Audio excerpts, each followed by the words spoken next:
Estados Unidos es el tercer país más grande del mundo y una de las 10 principales potencias mundiales. Y lamento tener que poner sal en la herida, pero la verdad es que esa posición internacional la obtuvo en gran medida gracias a que le robó a México más de la mitad de su territorio y sus riquezas. Y aquí comenzamos seguramente con un gran debate, porque sé que algunos dirán que no fue un robo, que fue completamente legal.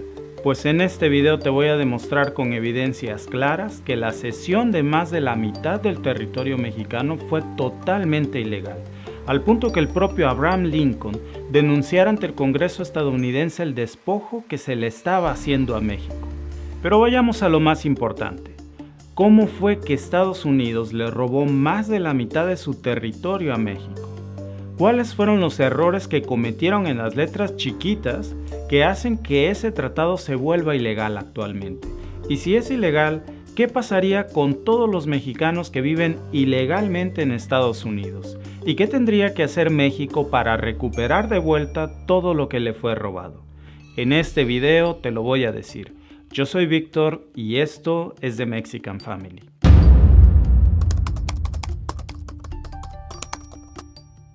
Pero antes quiero que veas esto.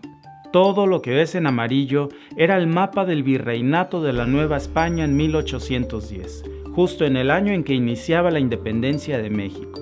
Para ese momento, la entonces Nueva España era dueña de casi todo el territorio de Estados Unidos. De hecho, ese pequeño rincón gris claro que ves en el mapa era Estados Unidos. Es increíble cómo pasaron de ese pequeño territorio a este enorme territorio. Pero de eso vamos a hablar en otro video. Ahora, este era el mapa de México cuando logró su independencia en 1821, el verdadero México, y se extendía hasta lo que hoy es California, Nevada, Utah, Arizona, Nuevo México, Texas y parte de Wyoming, Colorado, Nebraska y Oklahoma. Y para entender mejor si la bondadosa cesión de más de la mitad del territorio mexicano a Estados Unidos fue legal y válida, analicemos el contexto histórico. Todo comenzó aquí, cuando México obtuvo su independencia del Imperio Español con el Tratado de Córdoba en 1821. Pero como país independiente, la nueva nación también se enfrentó a muchos problemas tanto a nivel nacional como internacional. México tenía que lidiar constantemente con los intentos de invasión de los franceses y de los españoles que querían reconquistar la que era la Nueva España. Estos constantes intentos de invasión europea eran un problema muy frecuente no solo para México, sino para el nuevo continente, a tal punto que en 1823 el propio presidente estadounidense James Monroe pronunció un famoso discurso que posteriormente se convirtió en la famosa Doctrina Monroe. Esta política estadounidense llamada Doctrina Monroe establecía que cualquier potencia europea que interfiriera o intentara invadir a las naciones libres del continente americano serían considerados como un acto de guerra contra los Estados Unidos. Claro que al parecer esta Doctrina Monroe no contemplaba los propios actos de invasión que encabezaría Estados Unidos, que fueron los que más daño le hicieron a México y a muchos otros países del continente. Y es que para expandir su pequeño territorio a inicios de la década de 1800, Estados Unidos no tuvo ningún problema en despojar de sus tierras a las tribus indígenas americanas. Una vez que tomaron todas las tierras de los nativos, querían más y más. Pero no era lo mismo despojar de sus tierras a los primeros habitantes americanos que quitarle sus tierras a una nación soberana como México. Para eso se necesitaba no solo el apoyo del Congreso estadounidense, también necesitaban un buen pretexto. Y aquí es donde aparece el infame James Knox Polk, el 11º presidente de Estados Unidos, que se fijó como objetivo original quitarle a México este territorio que se llamaba Alta California, que era una zona portuaria muy importante y que es lo que hoy conocemos como Los Ángeles, San Diego y San Francisco. Pero había una razón mucho más grande por la que Polk quería quitarle a México Alta California, y es que allí se habían descubierto grandes yacimientos de oro, y aunque México había intentado ocultarlo para alejar a Estados Unidos de la fiebre del oro, cuando el presidente Polk se enteró, envió a una delegación estadounidense en 1845 para ofrecerle al gobierno mexicano $25 millones solo por Alta California. Obviamente era una cantidad absurda de dinero comparada con el valor de las minas de oro californianas. Así que México se negó a firmar la venta de Alta California por 25 millones, aunque unos meses más tarde le firmaría a Estados Unidos un documento de solo $15 millones, no nada más por Alta California, sino por más de la mitad de todo el territorio mexicano. ¿Cómo consiguió Estados Unidos que México aceptara semejante atraco? Después de la primera negativa de México por venderle Alta California a un precio ridículo, el infame presidente Polk esperó su momento y esperó su oportunidad. Polk sabía que valía la pena intentar completar la misión del Destino Manifiesto, pero no quería que Estados Unidos pareciera ser demasiado tirano o hipócrita a la luz de la doctrina Monroe. Así que buscó un pretexto para invadir, y ese pretexto le llegó en 1847 cuando el mismo Polk envió en secreto a unas cuantas tropas estadounidenses a invadir México, y después, cuando los cadáveres estadounidenses regresaron a Estados Unidos, Polk culpó a México de derramar sangre estadounidense en suelo estadounidense, cuando él mismo sabía que no era así. Las tropas estadounidenses se enfrentaron con los soldados mexicanos cerca de Río Grande, en territorio mexicano, y esas tropas fueron solo su carne de cañón, su excusa perfecta. Fueron derrotados fácilmente en suelo mexicano porque eso es lo que Polk quería que pasara, victimizar a sus soldados caídos para invadir México. Y tal vez puedas pensar que esa es mi versión de la historia por ser yo mexicano, pero esa no es mi versión.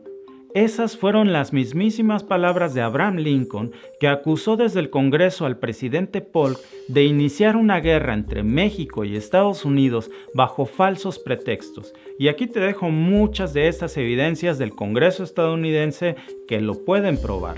Abraham Lincoln defendió a México desde la tribuna del Congreso. Y aunque mantener su postura le costó a Lincoln mucho de su capital político cuando era un joven congresista por el estado de Illinois, él era un hombre recto y a pesar de las críticas, Abraham Lincoln subió a la tribuna y acusó a Polk de provocar una batalla en suelo mexicano y llamó al presidente estadounidense un cobarde buscador de la gloria militar. Abraham Lincoln no fue el único en acusar el despojo que México sufrió. Muchos otros personajes importantes de la época como John Quincy, Adams y Henry Clay describieron según ellos con vergüenza y pesar que esa guerra había sido impulsada en un espíritu de rapacidad y un deseo desmesurado de engrandecimiento territorial estadounidense, que según sus propias palabras comenzó con un ataque premeditado de Polk, gracias a la cual, y cito las palabras textuales de Abraham Lincoln, una banda de asesinos y demonios del infierno tenían permiso para matar a hombres, mujeres y niños inocentes. Y es que al iniciar la guerra México-estadounidense, la ambición de Polk le llevó a impulsar robarle a México mucho más que Alta California. Diversos historiadores de la época afirman que en los planes originales de Polk en algún momento estuvo incluso conquistar todo México. Y cuando el momento de la guerra llegó, con un ejército y una armada estadounidense superior en número y armamento, era solo cuestión de tiempo antes de que Estados Unidos derrotara a México, en un movimiento que incluyó el primer gran ataque naval estadounidense por el que el general Winfield Scott invadió la ciudad mexicana de Veracruz desde el mar, en lo que representó la operación anfibia más grande de Estados Unidos hasta la Segunda Guerra Mundial. La Marina norteamericana usó botes de surf especialmente diseñados para transportar a más de 10,000 soldados estadounidenses que estuvieron en las playas mexicanas en solo 5 horas. Los desembarcos no tuvieron oposición por mucho tiempo en suelo mexicano, que se rindió después de un bombardeo de artillería y un asedio de 20 días, y habiendo asegurado el puerto de Veracruz, el ejército del general Scott lanzó su ataque final de la guerra en una marcha de combate de 6 meses hacia la Ciudad de México. Una vez que Estados Unidos tenía tomada la capital del país, obligó al gobierno de México a sentarse en la mesa de negociaciones, pero con una pistola en sus cabezas y sitiados por fuerzas militares estadounidenses, y bajo estas circunstancias el gobierno de México no tenía otra opción que firmarles cualquier papel que les pusieran en la mesa sin importar cuán injusto fuera. no era opcional, y ese trato se llamó el Tratado de Guadalupe Hidalgo de 1848, en el que Estados Unidos le arrebató a México más de la mitad de su territorio. ¿Recuerdas la propuesta original a la que México se negó, por la que el presidente Polk ofrecía $25 millones solamente por Alta California? Pues para que dimensiones cuán injusto y de qué tamaño fue el robo, el Tratado de Guadalupe Hidalgo obligó a México a aceptar un ridículo pago de solo $15 millones por un territorio mucho más grande que el tamaño de Perú, que incluía las tierras mexicanas que se convirtieron ahora en California, Nuevo México, Nevada, Utah, Arizona, Colorado, Wyoming, Oklahoma, Kansas y también la provisión de hacer cualquier reclamo por el territorio de Texas. Cualquier guerra y cualquier despojo es indignante, pero solo para que lo tengas en contexto, la anexión de Crimea a Rusia le arrebató a Ucrania 27,000 kilómetros cuadrados, mientras que la invasión estadounidense le quitó a México 2.4 millones de kilómetros cuadrados. Es como si se hubieran robado 89 veces Crimea. Y de esos $15 millones que Estados Unidos le dio a México, a cambio de despojarlo de la mitad de todo su territorio, según el libro Abraham Lincoln y México de Michael Ohan, la fiebre del oro de California le produjo a Estados Unidos más de $300 millones de ganancia tan solo en el año 1850. Por eso el retorno de la invasión de México les fue casi inmediato a Estados Unidos, que obtuvo como producto del saqueo una gran riqueza, con lo que se cambió el curso de la historia entre Estados Unidos y México. Gracias a los recursos y la riqueza que le fue robada a México, Estados Unidos se consolidó como una potencia mundial, mientras que México perdió todo el territorio que le fue robado por Estados Unidos. Ahora, ¿qué pasaría si yo te dijera que ese tratado que se firmó en 1848 no es válido según las normas del propio derecho internacional? Pues muchos abogados opinamos esto. No solo abogados mexicanos, incluso juristas estadounidenses reconocen que el Tratado Guadalupe Hidalgo carece de legalidad porque al firmarlo, Estados Unidos cometió un error muy grave, y te lo voy a explicar de la forma más sencilla posible y te diré por qué. México tiene sus leyes, que son muy distintas a las leyes estadounidenses. Básicamente son sistemas legales opuestos. Uno tiene su origen en el sistema romanista y el otro tiene un derecho anglosajón. Así que cuando tenemos este tipo de conflictos entre leyes de distintos países, siempre tenemos que acudir a un campo neutral. Y ese campo es el derecho internacional, también conocido como el derecho de los tratados. Este derecho de tratados se estableció en lo que hoy conocemos como la Convención de Viena sobre el Derecho de los Tratados de 1969. Pero aquí hay un primer obstáculo. De seguro alguna vez has tenido que firmar un contrato con una de esas grandes compañías de telefonía que está llena de letras chiquitas. Las grandes compañías siempre son las más tramposas para elaborar sus contratos. Y tengo que decirlo, algo así pasa con Estados Unidos. Resulta que no es posible aplicarle a Estados Unidos directamente las disposiciones de la Convención de Viena porque, aunque Estados Unidos sí firmó la Convención de Viena, nunca la ratificó. Para entenderlo mejor, es como si tú y yo hiciéramos un trato de palabra, pero cuando me pasaras el contrato, me niego a firmarlo. En teoría te dije que sí, pero en los hechos nunca me obligué a nada. Así pasó con Estados Unidos y la Convención de Viena. Y esto es muy decepcionante porque un país que es una potencia mundial y que exige que se cumplan las leyes en el mundo, debería de poner el ejemplo. ¿Por qué le corre tanto Estados Unidos a la Convención de Viena? Bueno, evidentemente porque medio planeta tendría mucho, pero mucho que reclamarle en el derecho internacional. Pero aún así hay una manera de exigirle la nulidad del Tratado Guadalupe Hidalgo. Y es que hay una excepción a la regla. Durante la conferencia que dio lugar a la famosa Convención de Viena, se reconoció que muchos aspectos, en realidad, de la Convención solo reconocían normas que ya existían en forma de costumbre en el derecho internacional. Y de esta forma, aun cuando Estados Unidos no haya ratificado la Convención, se le puede exigir el cumplimiento y el respeto de costumbres y normas internacionales que fueron reconocidas por la Convención de Viena. ¿Cómo cuáles? Bueno, la Convención señala específicamente en su artículo 52 que un tratado es nulo cuando se celebra recurriendo a la amenaza o al uso de la fuerza en la violación de los principios contenidos en la Carta de la ONU. Y aquí es donde Estados Unidos cometió un gravísimo error en la redacción del tratado, porque es más que evidente que el documento que Estados Unidos obligó a México a firmar está lleno de amenazas y con el uso de la fuerza.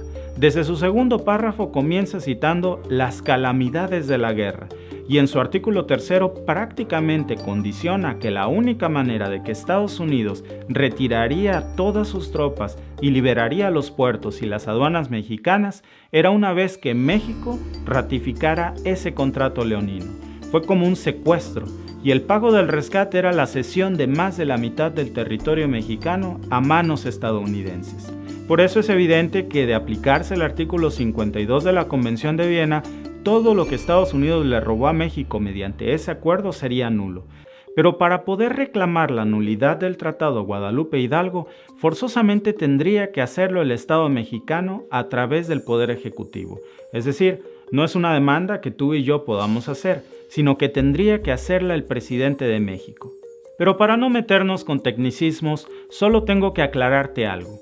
Aun cuando jurídicamente sí es posible anular ese contrato abusivo que le hicieron firmar a México, eso no significaría que Estados Unidos devolvería el territorio perdido, porque los tratados internacionales sobre fronteras establecen que una vez acordada una frontera, esta se tiene que mantener. Pero aun cuando la devolución del territorio robado no sería una de las consecuencias directas de la terminación del Tratado Guadalupe Hidalgo, sí existen otras maneras de compensar a México, que podrían sentenciarse y que francamente serían muy importantes no solo para el país, sino para cientos de mexicanos que se encuentran viviendo en Estados Unidos sin un estatus migratorio válido. Además de que México podría recibir una cierta cantidad económica como compensación que seguramente ascendería a una cifra exorbitante. Solo piensa en esto. Aún sin que te mencione los tecnicismos jurídicos que el Estado mexicano podría exigir, es lógico concluir que si se reconoce la nulidad del tratado y como efecto de esto el derecho a la ciudadanía de miles de personas que creen que viven en Estados Unidos pero que técnicamente residen en un territorio mexicano como Texas, California, Los Ángeles, por ponerte un ejemplo, en el que lo más lógico sería que el Estado mexicano exigiera un reconocimiento y la restauración de todos sus derechos como nativos para vivir y viajar y trabajar en tierras que ancestralmente eran parte de México.